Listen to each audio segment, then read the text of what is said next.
আমন্ত্রণ বাংলা টিভির ইউরোপ নিউজে, সঙ্গে আছি আমি জাবেদ কারদার। শুরুতেই সংবাদ শিরোনাম। পূর্ব লন্ডনের সোমা বেগম হত্যা মামলায় ব্রিটিশ আদালতের রায় ঘোষণা, স্বামী আমিনান রহমানের যাবজ্জীবন কারাদণ্ড। আই ক্যান বি ক্যাম্পেইন শুরু করেছে টাওয়ার হ্যামলেটস কাউন্সিল, ভবিষ্যৎ নেতৃত্ব তৈরি প্রধান লক্ষ্য। এবং ধ্বংসাত্মক কর্মকাণ্ডে দেশের অর্থনীতি ও ভাবমূর্তি নষ্ট করা হয়েছে, প্রাণহানি দুঃখজনক বললেন প্রধানমন্ত্রী, তদন্ত করে সহিংসতাকারীদের বিচার হবে।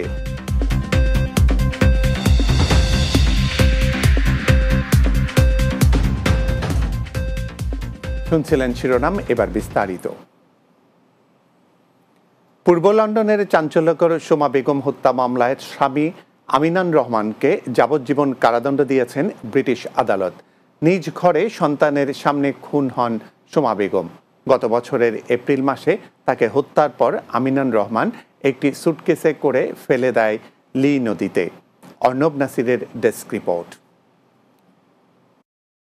স্ত্রী সোমা বেগমকে হত্যা করে একটি সুটকেসে ভরে সন্তান কোলে নিজ ফ্ল্যাট থেকে বের হওয়ার সময় সিসিটিভিতে ধরা পড়ে আমিনান রহমান।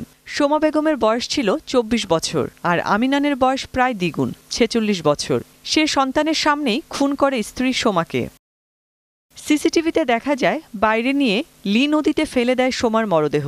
যদিও ঘটনার পর আমিনান পুলিশকে বলেছিল, বাকবিতণ্ডার পর সোমা তাকে ছেড়ে চলে যায়। সে সময় হত্যার অভিযোগে তাকে গ্রেফতার করা হয়। It's very unusual that we had identified that this was a homicide, made an early arrest without actually having the body.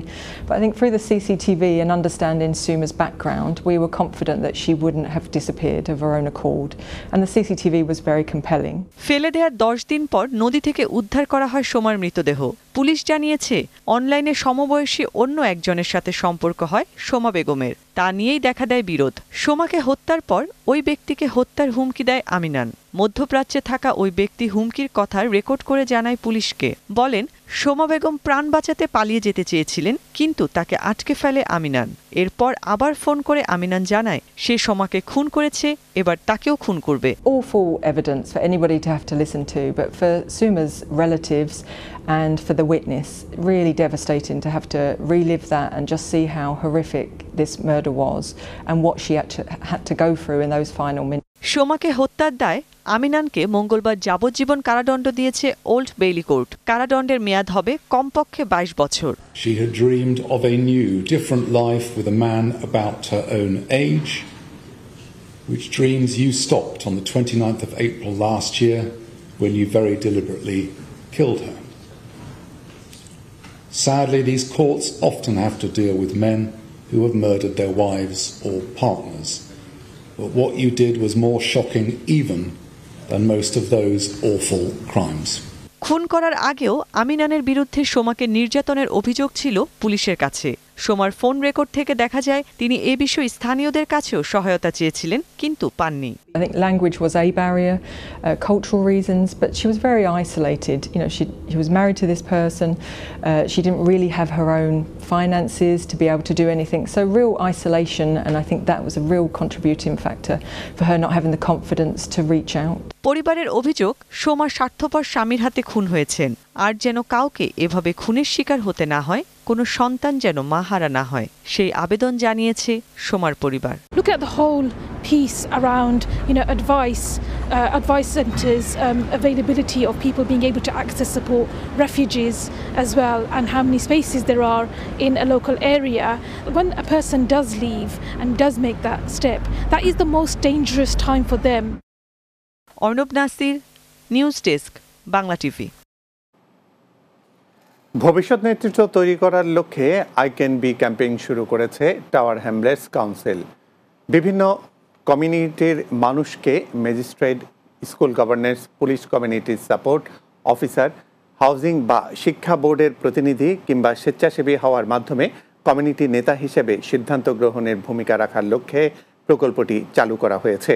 মঙ্গলবার টাওয়ার হ্যামলেটস কাউন্সিলের টাউন হলে প্রকল্পের উদ্বোধনী অনুষ্ঠানের সূচনা বক্তব্য রাখেন কাউন্সিলর মেয়র লুৎফর রহমান। অনুষ্ঠানে কমিউনিটি চ্যাম্পিয়নদের মধ্যে বক্তব্য রাখেন ওয়েল লন্ডন হসপিটালের ট্রমা সার্জন ডক্টর মার্টিন গ্রিফিক্স, বিশ্বখ্যাত ক্যান্সার সার্জন ডাক্তার শাফি আহমেদ ও চ্যারিটি সংগঠন উইমেন্স এক্সক্লুসিভ টিমের সিইও সাফিয়া জামা, বিবিসি এশিয়া নেটওয়ার্কের উপস্থাপক ব্যারিস্টার নাদিয়া আলীর সঞ্চালনায় এতে আরও বক্তব্য রাখেন councillor Abdul Wahid, chief inspector Jay Singh ও Sufia Alam. We are role models for our children, and our children find a sense of belonging in this community, and they're able to be inspired by us to do greater things. And I know the mayor has really given an opportunity. Tower Hamlet taki amda kaam korchi, amda leader hoichi ei Tower Hamlet amda kon inspire kori our next generation. Ta amar dilo I am visionary, I'm innovative, I can change the world. I'm trying to inspire for next generation to be better. নিষিদ্ধ সংগঠন আল মুজাহিরুন নেতা আঞ্জাম চৌধুরীকে যাবজ্জীবন কারাদণ্ড দিয়েছেন old which crown court. রায়ে বলা হয়েছে বয়স 85 হওয়ার আগে আঞ্জাম জেল থেকে বের হতে পারবেন না। আঞ্জাম চৌধুরীর বিরুদ্ধে অভিযোগ, তিনি ব্রিটেনের আইনে নিষিদ্ধ ঘোষিত সংগঠন আল মুজাহিরুনের নেতৃত্ব এবং সংগঠনটিকে সমর্থন করার জন্য অনলাইনে মানুষকে উৎসাহিত দিচ্ছিলেন। মার্কিন যুক্তরাষ্ট্র, কানাডা ও ব্রিটেনের গোয়েন্দা রিপোর্টের ভিত্তিতে গত সপ্তাহে আঞ্জাম চৌধুরীকে অভিযুক্ত করা হয়, আর মঙ্গলবার দেয়া হয় মামলার রায়। রায়ের সময় বিচারক ওয়াল বলেছেন, চৌধুরী একটি উগ্রবাদী দলের নেতৃত্ব দিচ্ছিলেন এবং তার মাধ্যমে পুরো বিশ্বে শরিয়া আইন ছড়িয়ে দেওয়ার চেষ্টা করছিলেন।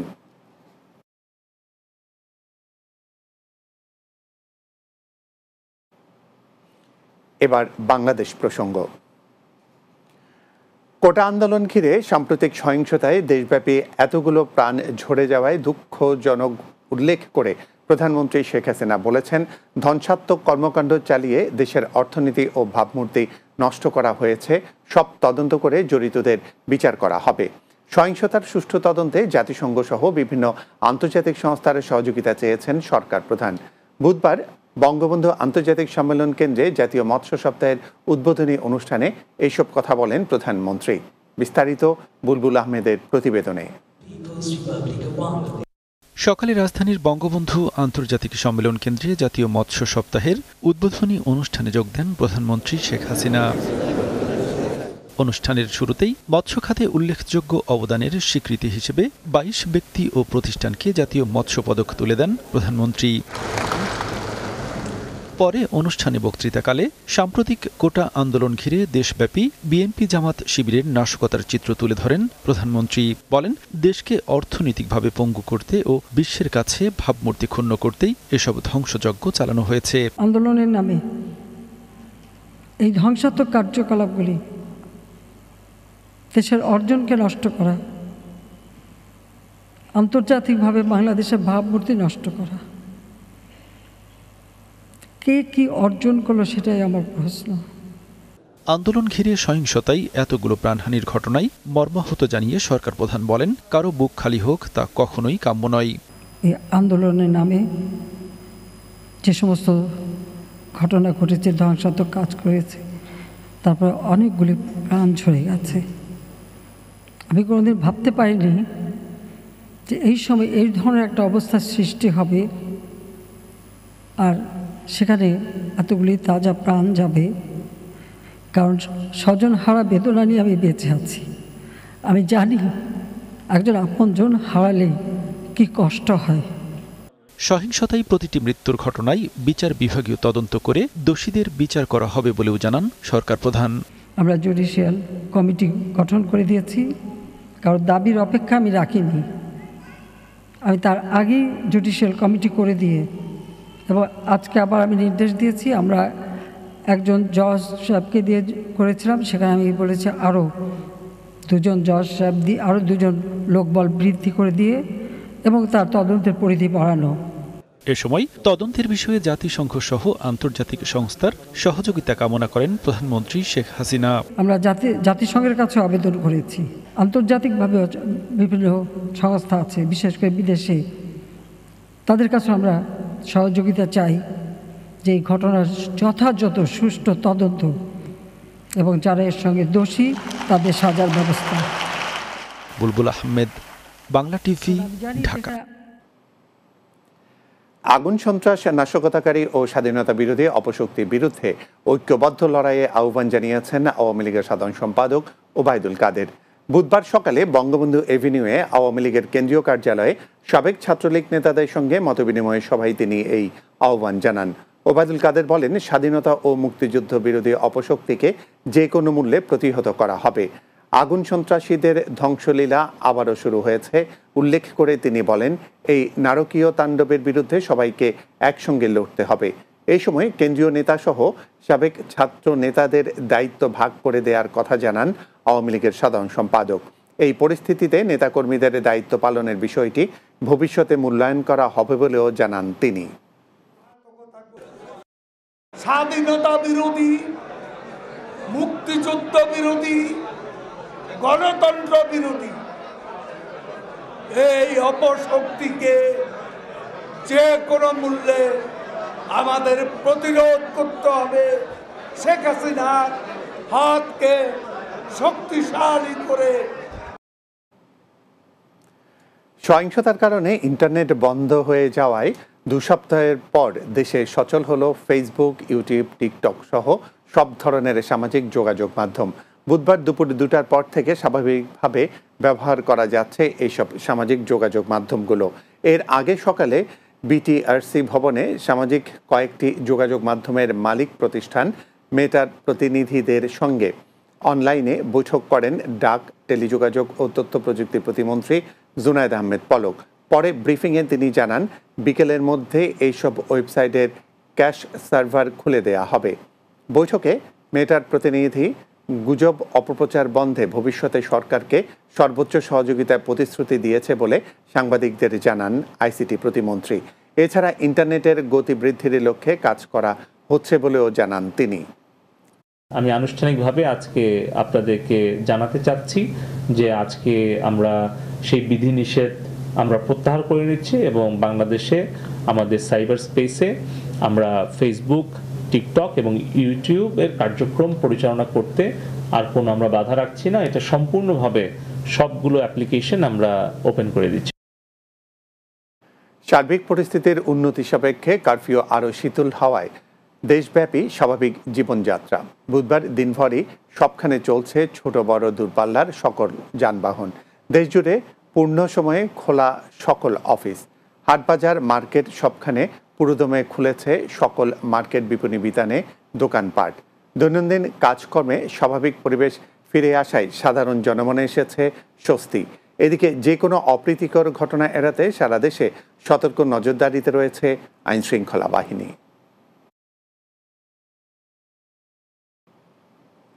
বাংলা টিভির ইউরোপ নিউজে নিচ্ছে ছোট্ট একটা বিরতি। ফিরে আসার পর অন্যান্য সংবাদের সঙ্গে আরও যা থাকছে। দয়ামির উন্নয়ন কমিটির ইউকের সভা লন্ডনে অনুষ্ঠিত। এলাকার উন্নয়নে প্রবাসীদের সম্পৃক্ততা আরও বাড়াতে চলেছে কার্যক্রম।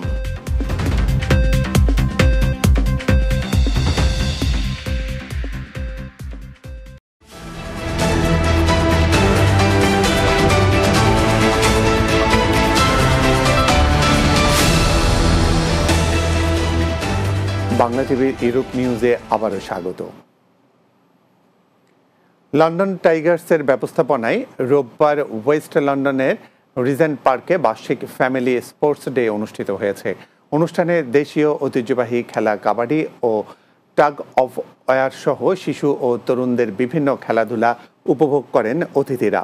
অনুষ্ঠানে সার্বিক সহযোগিতা করে Marylebone Bangladesh society, Westminster Bangladeshi association, Queens Park Bangladeshi association ও Westminster Bangladeshi welfare trust. London টাইগার্সের ফাউন্ডার ও সিইও মেজবা আহমেদ MBE পরিচালনায় এতে বক্তব্য রাখেন ব্রিটেনের cabinet office minister Georgia Gould, parliament সদস্য Rachel Blake, council Cara Sanquest, council Liza Begum, councillor Parvez Ahmed ও কাউন্সিলর হামজা তালুইন।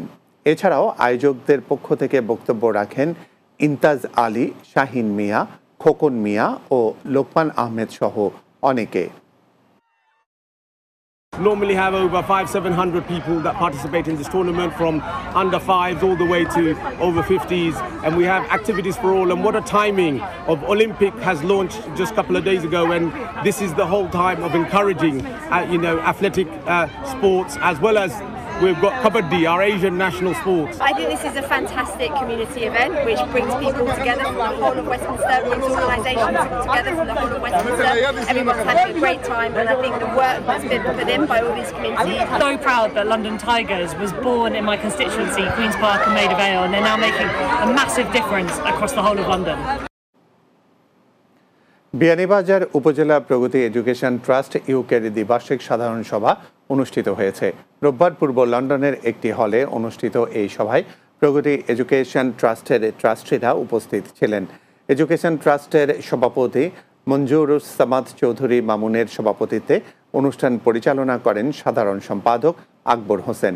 সভায় আর্থিক রিপোর্ট পেশ করেন ট্রেজারার নাসিম আহমেদ সুনু। এই সময় রিপোর্টের উপর আলোচনা করে সাবেক সভাপতি হাবিবুর রহমান ময়না, শায়েস্তা চৌধুরী কুদ্দুস, নুরুল ইসলাম মসা, সাবেক সেক্রেটারি করিম উদ্দিন ও শামীম আহমেদ হেলাল সহ আরও অনেকে।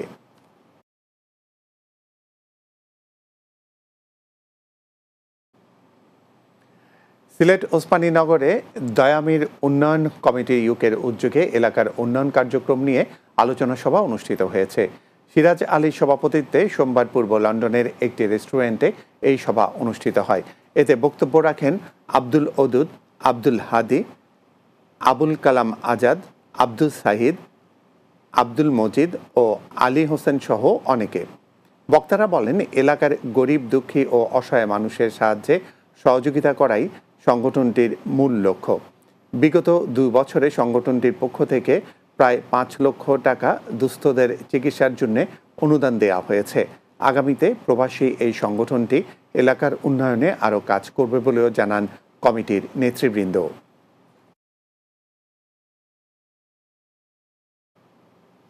এবার আন্তর্জাতিক প্রসঙ্গ। ফিলিস্তিনের গাজা যুদ্ধের কারণে যুক্তরাষ্ট্রে বেড়েছে মুসলিম বিদ্বেষ। একই সঙ্গে বেড়েছে মুসলমানদের উপর হামলা ও বৈষম্যের ঘটনা। চলতি বছরের প্রথমার্ধে এই ধরনের ঘটনা আগের বছরের একই সময়ের তুলনায় বেড়েছে প্রায় 70%। মার্কিন মুসলমানদের অধিকার নিয়ে সোচ্চার থাকা সংগঠন council on American Islamic relations CAIR এই তথ্যটি জানিয়েছে। মানবাধিকার নিয়ে কাজ করা সংস্থাগুলো বলছে, গত বছরের অক্টোবরে গাজা যুদ্ধ শুরুর পর থেকে শুধু যুক্তরাষ্ট্রেই নয়, ইসলাম বিদ্বেষ ও ফিলিস্তিনি বিদ্বেষ বেড়েছে বিশ্বজুড়ে। মঙ্গলবার এক প্রতিবেদনে CAIR জানিয়েছে 2024 সালের প্রথম 6 মাসে তাদের কাছে মুসলিম ও ফিলিস্তিন বিরোধী ঘটনা সংক্রান্ত 4,951টি অভিযোগ এসেছে। এতে 2023 সালের একই সময়ের তুলনায় 70% বেশি। সে বছরে মোট অভিযোগ এসেছিল 8,061টি। এর মধ্যে 3,600টি গাজা যুদ্ধ শুরুর পর ওই বছরের শেষ 3 মাসে আসে।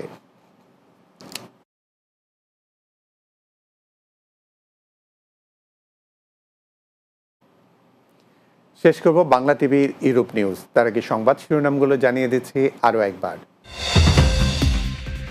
পূর্ব লন্ডনের সোমা বেগম হত্যা মামলায় ব্রিটিশ আদালতের রায় ঘোষণা, স্বামী আমিনান রহমানের যাবজ্জীবন কারাদণ্ড। আই ক্যান বি ক্যাম্পেইন শুরু করেছে টাওয়ার হ্যামলেটস কাউন্সিল, ভবিষ্যৎ নেতৃত্ব তৈরি প্রধান লক্ষ্য।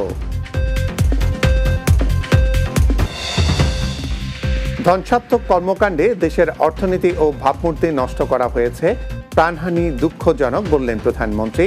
তদন্ত করে সহিংসতাকারীদের বিচার হবে। এবং দয়ামির উন্নয়ন কমিটি ইউকের সভা লন্ডনে অনুষ্ঠিত, এলাকার উন্নয়নে প্রবাসীদের সম্পৃক্ততা আরও বাড়াতে চলছে কার্যক্রম।